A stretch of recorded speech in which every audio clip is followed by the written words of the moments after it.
Welcome to Paranormality Magazine. Each week, Paranormality Magazine explores all Fortean subjects, from phantoms to UFOs and every cryptid creature in between. Each week, you're treated to a collection of well-researched and investigated stories, interviews, and reports on cutting-edge paranormal projects and topics they know you crave. And here in the podcast, I share stories from the magazine to give you just a taste of what you receive in every issue. I'm Darren Marlar, and this is Paranormality Magazine.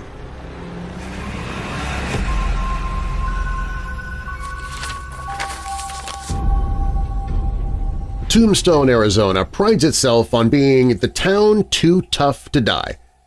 You'll see the slogan painted on walls, on T-shirts, sold in curio shops, even on coffee mugs. There's a reason that this phrase so perfectly aligns with the tiny town of Tombstone. Even though the Wild West is a bygone era, just saying the name Tombstone calls to mind images of cowboys, outlaws, gunfights, and women of the night. It's only natural that some of the rowdier residents of Tombstone may be hesitant to move on. Billy White brings us the ghosts of the Birdcage Theater. The city of Tombstone was originally founded by a man named Ed Schieffelin in 1877. Ed was a soldier serving at Camp, now Fort, Huachuca in what is now Sierra Vista. Ed had an interest in rocks and rumors of precious minerals in the area. He'd spend much of his free time roaming the desert rock hunting. In fact, his wandering is what gave Tombstone its ominous name. The other soldiers told Ed that he wouldn't find anything in the desert except his own tombstone. However, instead of finding his tombstone, Ed found silver deposits and quickly laid claim to his own mine, which he named the Tombstone. Shortly after Ed's mine claim, the town site previously known as Goose Flats became a mining boomtown as people flocked to find their own fortune out there in the Arizona desert. This boom led to Tombstone becoming a city at one time that housed more than 100 saloons, many houses of ill repute, while also being home to the first community swimming pool in Arizona. One of the most famous buildings in Tombstone, and possibly its most haunted, is the Birdcage Theater. The Birdcage wasn't really what you would consider a traditional theater. The Birdcage was more of a gambling hall and saloon with a brothel. Although the Birdcage also hosted some of the most famous acts of the time on its hand-painted stage, including Nellie Boyd, Robert McWade, the Shakespearean actor Frederick Ward, Lola Montez, the vaudeville performer Eddie Foy, and the belly dancer Fatima. The theater opened on Christmas Day in 1881 and operated 24 hours a day, 7 days a week, until it closed in 1889. At one point, the New York Times called the Birdcage Theater the roughest, bawdiest, and most wicked night spot between Basin Street and the Barbary Coast. Reportedly, the Birdcage got its name from the 14 boxes along the second-floor balcony where the women could entertain men. However, the bottom floor of the Birdcage also contains small rooms where women would take their clientele for some privacy. The Birdcage is the site of one of the most grisly murders in Tombstone's history. Along with its 140 alleged bullet holes that are still visible in the ceiling and the walls, possibly the most gruesome murder in the Birdcage involved Little Gertie, also known as Gold Dollar, and Margarita. Little Gertie and Margarita were rival madams, and Little Gertie killed Margarita with a stiletto to the chest. The legends state that the gambler Billy Milgreen was using the services of both women and possibly living with Little Gertie. Little Gertie found out about his activities with Margarita and went to the Birdcage one evening. When she saw Margarita sit down on Billy's lap, she attacked Margarita with a double-edged stiletto, stabbing Margarita repeatedly in the chest. Little Gertie fled the scene before the marshal arrived and reportedly disposed of the murder weapon somewhere behind the theater. Since no murder weapon was found, no charges were able to be filed and Little Gertie did not face any consequences. The Birdcage currently has a stiletto on display that was found behind the theater 100 years after the murder that they claim was the murder weapon. The ghosts of Birdcage are extremely active. while some report traditional, possibly residual haunting activity like hearing laughter, yelling, and music throughout the night at the birdcage. Others have reported more personal interactions with the spirits of the birdcage. Many visitors report smelling whiskey and smoke when walking through the main room. Others report being touched in a variety of ways. Most men report being touched while in the birdcage in rather provocative ways.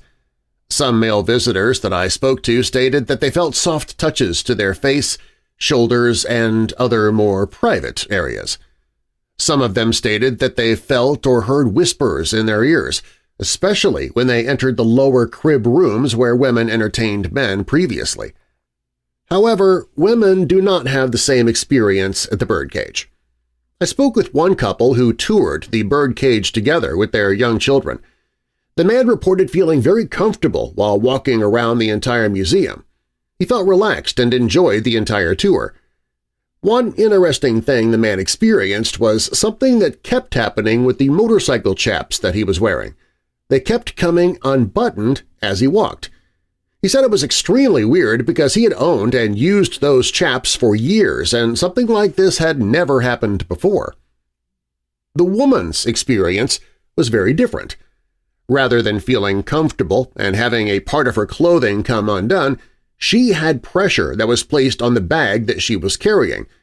She stated that her bag seemed to continue to get heavier and heavier as she walked through the museum. It began digging into her shoulder. In fact, she had deep pressure marks on her shoulder that appeared to be from carrying a heavy weight. Because it was getting uncomfortable, she began to empty out the bag and carry items in her hand without even thinking about it. She said that she was taking things out as she continued looking at the exhibits, hoping that the bag would become lighter and it would relieve some of the pressure on her shoulder, but the bag just kept getting heavier. It was almost like there was someone pulling on one end of the bag and dragging it down. Eventually, she looked down into the bag to see that it was basically empty, minus a couple of tissues and pieces of paper. Everything else was in her hands. The bag, however, was still digging into her hands. At this point, she went to her boyfriend and showed him what was happening. He said he could see one end of the essentially empty bag being pulled taut. They continued with their tour of the museum. The pressure on her bag lifted immediately when she left the building. The birdcage in Tombstone does continue to draw paranormal investigators and ghost hunters on a regular basis. The activity in the theater does not seem to disappoint, as the spirits seem to be extremely active. For those traveling through southern Arizona wanting to see and experience the ghosts of the birdcage for themselves, it's currently only open for ghost tours. Tombstone does consider itself the town too tough to die, but its most famous inhabitants are definitely the disembodied.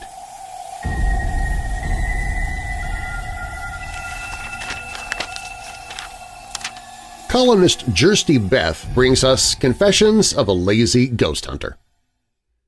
The haunted doll on my lap's name is Molly. My friend had texted me a photo of her tied up to a milk crate on the side of the highway roughly 30 minutes ago. "Haunted doll for sale" was scrawled on a torn piece of cardboard beside her. "Legit scary AF." Corner of 8th and Redland he also included. "Thought of you." My friends should know better. They know I have no self-control when it comes to this sort of thing.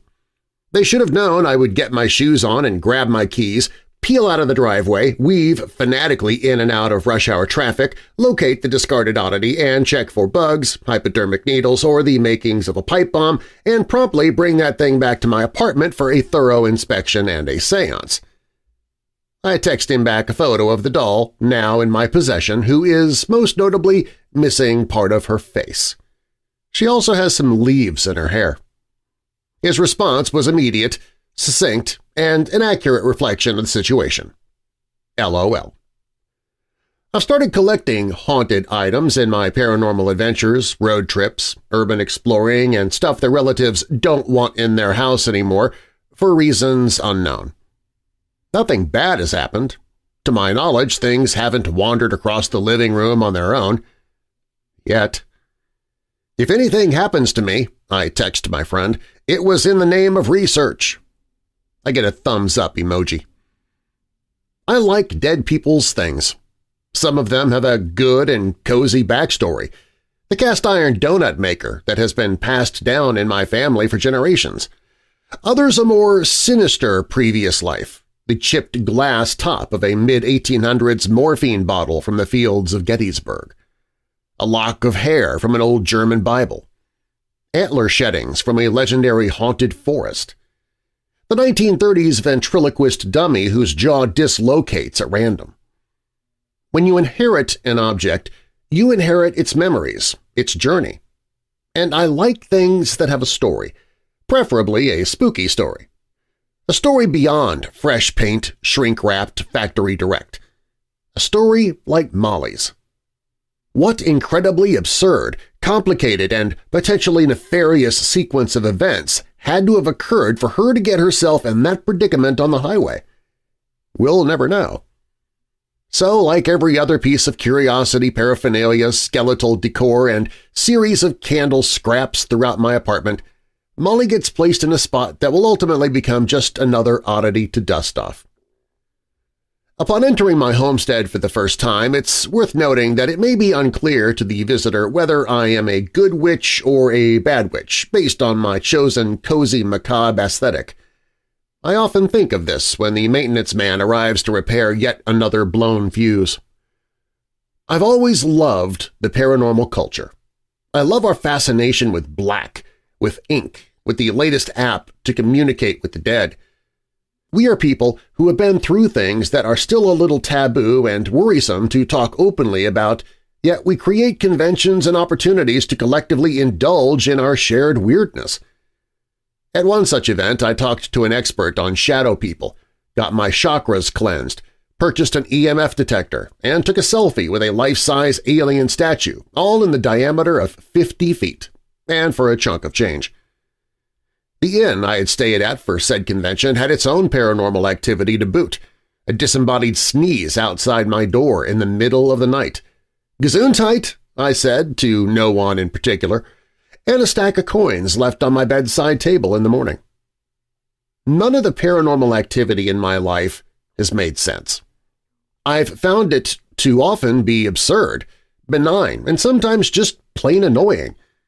When I'm driving home late at night and a large and lumbering pixelated monster of a wolf blurs past the front of my car and disappears into a grove of trees, I've found myself under the prickly impression that had I hit this creature, I would have driven right through it. Who do you go to when you experience something that's miraculous and strange, or maybe traumatic, that cannot be explained by conventional laws of physics? What professional help is out there that will not hand you a rosary or a prescription for Seroquel? Not everyone who asks their mom why Grandma is still walking through the house 6 months after she died gets the response, "Yeah, Grandma does that sometimes." They get, "You're imagining things," or "It was just a dream," or worse, "Stop it." They get rejection of their own awareness and refusal to discuss the matter any further. I'm fortunate to have grown up in a home where talking about weird death stuff was commonplace, if not outright encouraged. The existence of the supernatural was a frequent discussion at dinner time, and I'd been to over half a dozen funerals by the time I was 10. At 38, I got the cremains of my beloved cat tattooed onto my wrist. The day after I put her down, I binge-watched serial killer documentaries. I guess we deal with death in our own weird ways. But how do we deal with life? The paranormal culture is one of curious souls whose only recourse is to research the paranormal world for ourselves. Thank you very much. There's no 911 for a paranormal encounter. There's no one to confide in but each other. We have to reflect on our own mindscapes and others with similar darknesses. We investigate. We write. We befriend people who will text us about an abandoned creepy doll on the side of the highway. We deal with life as strangely as we want to. The haunted doll on my lap is nothing more than a writing prompt. This story wouldn't exist without hers. A bizarre set of circumstances, indeed, but does that make her haunted or just another oddity to dust off? I brush a leaf out of Molly's hair and confide in her that I'm merely a lazy ghost hunter who boldly accumulates items of questionable backstories for the sake of a good story to tell. Lygrothism with a morbid twist. I leave Molly on the back patio propped against an old flower pot. The rusty railroad spike I place across her lap comes from an abandoned stretch of old track that's notorious for sightings of a phantom train. Can't be too careful.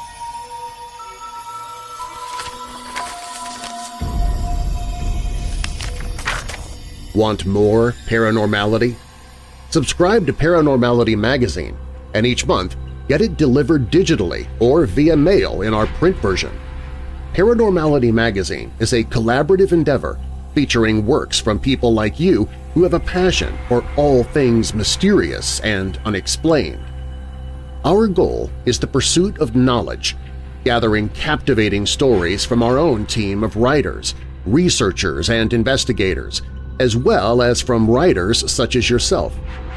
Each monthly issue also includes a list of paranormal, horror, UFO, and cryptozoology events around the country, incredible paranormal-themed artwork, articles and writing sent in from our readers, suggested books and podcasts to consume, and more. Visit ParanormalityMag.com and subscribe today for as little as $3.99 a month. That's ParanormalityMag.com. ParanormalityMag.com.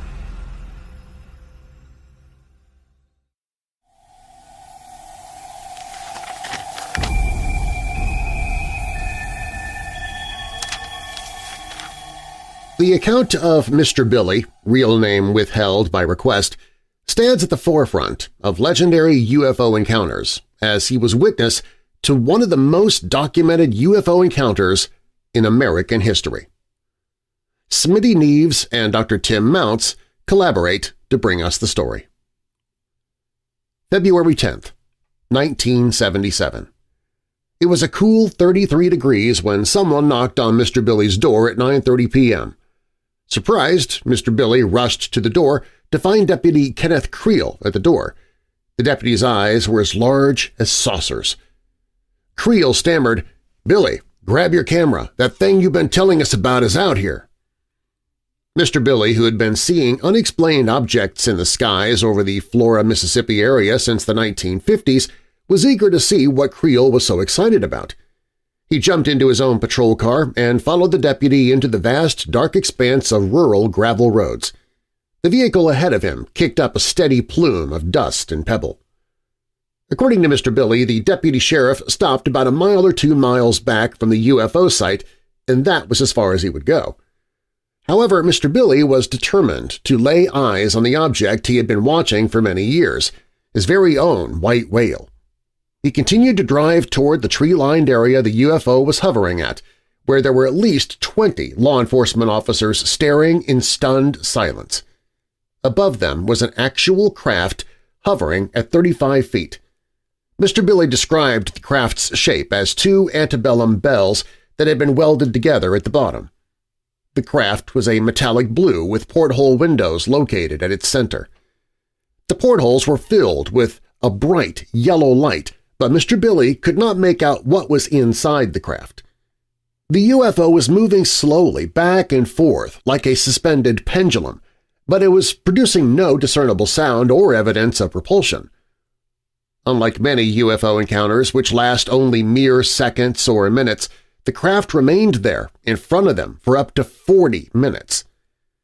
2 of the witnesses, an off-duty policeman and his friend, decided to drive their truck across the cotton field toward the object. Much to everyone's surprise, the UFO slowly reversed course away from the oncoming vehicle, but returned to its original position when they turned around and headed back. It was then that they all saw a red, flame-like light on the bottom of the craft. Without warning and still silent, the UFO rose slowly in the air and headed northwest.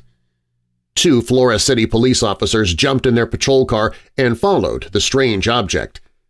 Crossing over the creek, the deputies radioed back that they had spotted the craft, which was now several hundred feet off the ground. The craft continued to move upward to the northwest and was soon gone from sight, leaving approximately 24 law enforcement officers scratching their heads. After years of encounters in the area, Mr. Bili felt vindicated by the event that was witnessed by so many. He left, convinced that he had witnessed an alien spacecraft. Mr. Bili returned home with no idea that the next day he would be receiving a phone call from one of the world's leading astronomers, professors, and ufologists, Dr. J. Allen Hynek. Hynek was born in Chicago, completed his Bachelor of Science degree from the University of Chicago, and 4 years later, in 1935, received his Ph.D. in astrophysics. During World War II, Dr. Hynek was instrumental in developing the U.S. Navy's radio proximity fuse. With the war over, he returned to Ohio State University's Department of Physics, where he rose to full professor in 1950. With his academic background, the Air Force approached Dr. Hynek and tasked him to investigate the reported UFO phenomenon. Labeled Project Blue Book, the program began in 1947 and lasted until 1965. Dr. Hynek, who created the term Close Encounters of the Third Kind, claimed that the United States Air Force hired him to debunk major UFO sightings. Surprised as he was, Mr. Bili's memory is airtight when recalling his conversation with Dr. Hynek in 1977. After quizzing Mr. Bili about his experience, Dr. Hynek stated that he had traveled all over the world and even talked to tribes in the jungle, yet many of the accounts he heard matched Mr. Bili's description. Dr. Hynek was curious to know more about Mr. Bili's location, including his proximity to military bases or nuclear facilities. Dr. Hynek, regarding the matching descriptions, told Mr. Bili, "That's scientific proof." Hynek went on to add, "We think that they are somehow harnessing the power of gravity. We believe they're guiding along magnetic lines around the Earth, but where they go after that, we don't know."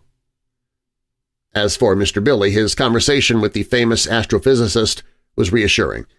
It seemed that he was not alone in experiencing multiple UFO sightings.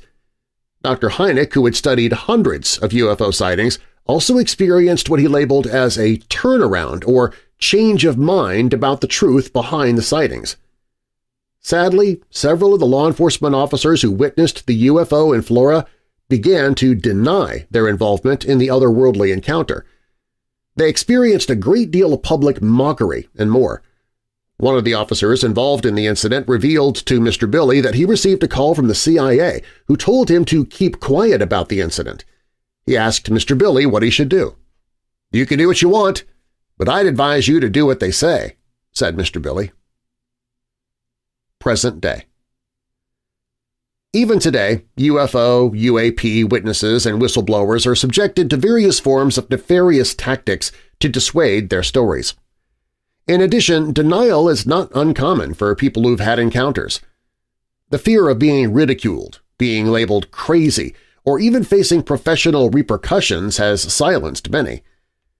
Fortunately, Mr. Bili has never allowed pressure from any source to force him into silence. His and other people's stories need to be told, compared, and recorded.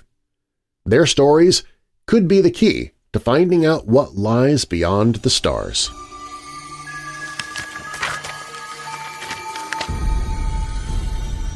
When visiting a cemetery, it is essential to remain respectful. Careless actions such as damaging gravestones or leaving debris can be perturbing and should be avoided for the deceased's benefit. Despite numerous cautionary tales, some individuals remain persistent in their search for haunted locations and objects. Despite the danger, those seeking such places and items risk encountering the supernatural, often resulting in grave consequences. Gary Brand brings us the story of the vengeful grave of Carl Pruitt. In 1938, rumors about an evil spirit started to spread throughout eastern Kentucky. Despite the lack of concrete evidence, it was believed that this ghost was responsible for 5 unexplained deaths in the area. The similarities between the deaths only added to the fear and mystery surrounding this supposed killer ghost. In the quiet town of Pulaski County, Kentucky, the month of June brought a shocking and tragic event. It all began when a known, hot-tempered man, Carl Pruitt, returned home to find his wife in bed with another man. Enraged, Carl's violent outburst led to a horrifying scene as he wrapped a chain around his wife's neck and took her life. The other man barely escaped through a window while Carl's unfaithful wife met her grisly end. But the violence didn't stop there. Overcome with remorse and realizing the gravity of his actions, Carl turned a gun on himself just moments later. The small community was left reeling from this harrowing tale of love, betrayal, and tragic consequences. It was an act that rocked the small town to its core. The murderer's in-laws were so overcome with grief that they refused him to be buried near his wife. As a result, Carl's body was, instead, laid to rest in a distant cemetery. Little did anyone know this event would lead to a local legend, one with stories circulating about Carl's ghost never being able to find peace and endlessly continuing his killing spree from beyond the grave. In the years since, there have been numerous reports of mysterious activity centered around the graveyard where Carl is interred, most curiously in the form of peculiar grass circles forming an eerie chain-like pattern across the grounds. While some residents had called for authorities to remove and destroy Carl's tombstone due to these strange occurrences, officials had taken no such action. Unfortunately, this only served to fuel further speculation, particularly regarding possible acts of vandalism and even deaths occurring at Carl's final resting place, leading many locals to wonder if something sinister was indeed happening. So it was no surprise when James Collins, an adolescent-aged leader, and his friends decided to visit Pruitt's grave for a thrill. Naive to the supernatural forces at work, James threw rocks at the gravestone in an attempt to prove his courage. One of these stones caused a significant chip in the tombstone. Nevertheless, nothing peculiar happened, and the boys mounted their bicycles to return home, disappointed. Little did they know that this act of audacity would lead to a tragedy beyond words.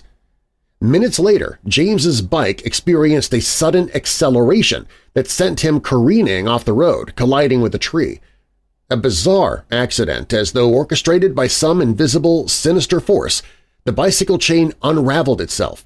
It wrapped tightly around James's neck, resulting in strangling the young boy. Desperately sprinting for aid, his friends were too late. James was dead, leaving behind a trail of mystery and unanswered questions. When the disbelieving boys returned to find answers, they were met with an even greater shock. There was no trace of damage on the tombstone, not even a single scratch, as if Carl Pruitt had never been disturbed.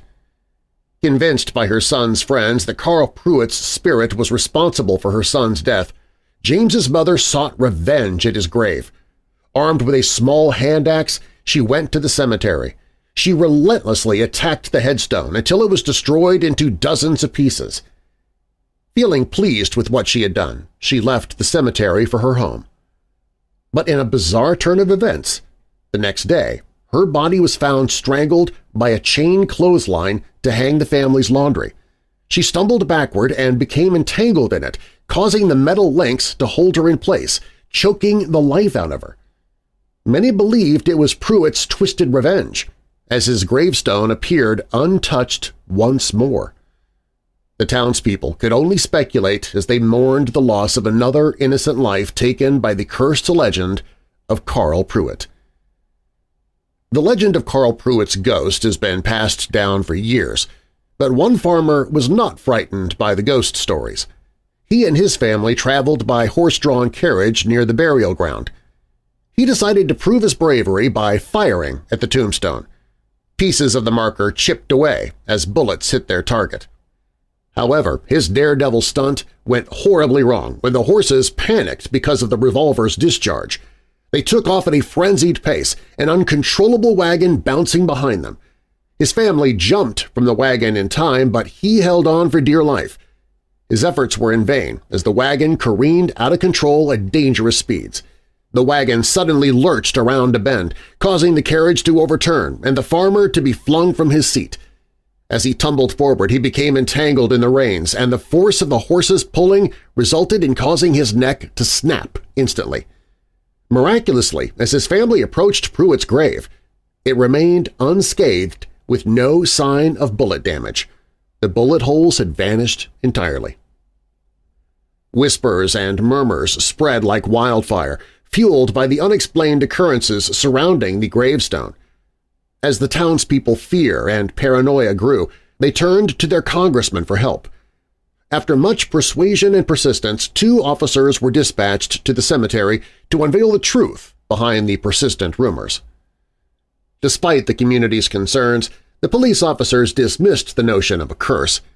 They joked about it as they arrived at the graveyard. One officer even laughed and mocked the idea of ghosts and curses as they arrived on the scene. They only stayed briefly, taking several pictures of the stone before they moved on to interview witnesses who'd been present during the strange events. As they were about to leave, the skeptical officer noticed a light approaching them from the infamous Pruitt tombstone in his rearview mirror. Initially, dismissing it as a mere reflection, his fear intensified as the light grew closer and brighter. Despite increasing their speed, the light seemed to chase after them relentlessly. His partner urged him to slow down, but he couldn't shake off the feeling that the light was chasing them. So he pressed down on the accelerator, watching the light in his mirror with growing panic, and still, no matter how fast they drove, the light followed them relentlessly. Suddenly, the car veered off the road, crashing into the posts on either side, causing the passenger to be thrown from his seat. Though injured, he was still alive. The shaken partner quickly got up and rushed to help his colleague. The driver himself wasn't as fortunate. The police vehicle had rolled over multiple times. During its pass between the 2 posts, a chain hanging between them shattered through the windshield and wrapped around the driver's neck with such force that it almost severed his head from his body. Following the most recent death, locals started to avoid the cemetery entirely. Fearful residents would even go out of their way to avoid passing by it, and some went as far as relocating their loved ones to other cemeteries. However, one man remained undaunted by the warnings and ventured into the graveyard in defiance of fate: Arthur Lewis. He was determined to debunk the stories surrounding a supposedly cursed tombstone as mere superstition. Arthur made his intentions known to his wife and grabbed a hammer and chisel before heading out in the dark. Within minutes, he rained down blows with extreme strength, viciously destroying the gravestone. The pounding of metal against stone was enough to terrify everyone near the cemetery until it abruptly stopped. Arthur's blood-curdling screams replaced it. People brought lamps and rushed to the graveyard to discover what had happened. When they got there, Arthur Lewis's lifeless body lay slumped on the ground, wrapped in a chain that had been used to close and lock the gate of the cemetery. It seemed he had been startled by something and ran away without noticing the entrance was barred shut. The chain ended up around his neck, killing him by strangulation. Although a crowd of people had witnessed the noise of the man shattering Pruitt's gravestone, there were no visible signs of damage on it. The grave marker for Carl Pruitt remained fully intact, situated next to the lifeless body of the man who broke it. Following the death of Carl Pruitt, the other bodies in the graveyard were eventually exhumed and reburied elsewhere. No one was ever interred there again. People gradually left the area as time passed, and the tiny graveyard was ultimately forgotten. After Pruitt's relatives passed away, his burial plot became overgrown and covered with weeds. It was ignored and eventually destroyed to make way for a strip mining operation in 1958. The 5 peculiar deaths connected by some mysterious chain remain without explanation. As with most ghost tales, verifying the truth behind the legend of Carl Pruitt's grave is nearly impossible. There are no records in any Kentucky newspapers of a man named Carl Pruitt involved in a murder-suicide, nor can any evidence of Arthur Lewis and James Collins meeting their untimely ends be discovered. Furthermore, the cemetery in town in Pulaski County, Kentucky, have never been identified in any of the legends. This does not necessarily discredit the story, as accurate record-keeping in 1930s rural Kentucky was challenging, and people tend to embellish tales and folklore with new details while forgetting others. Is it possible that the ghostly curse of Carl Pruitt is real? Can anger and vengeance create a curse that lingers over one's final resting place? Something to ponder next time you are strolling through a cemetery.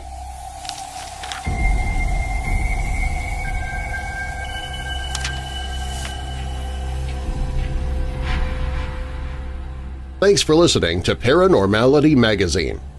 Get more information about the magazine and subscribe to our monthly publication at paranormalitymag.com. That's paranormalitymag.com, or click the link in the show description. And if you're a researcher or investigator, send us your stories. We might feature you in our next issue. If you have a paranormal podcast, you can add it to our website so our readers can find your show. And artists, if you'd like your work to be featured in our magazine or on our back cover, contact us. Again, our website is paranormalitymag.com. I'm Darren Marlar, and I'll have more paranormal for you next time from Paranormality Magazine.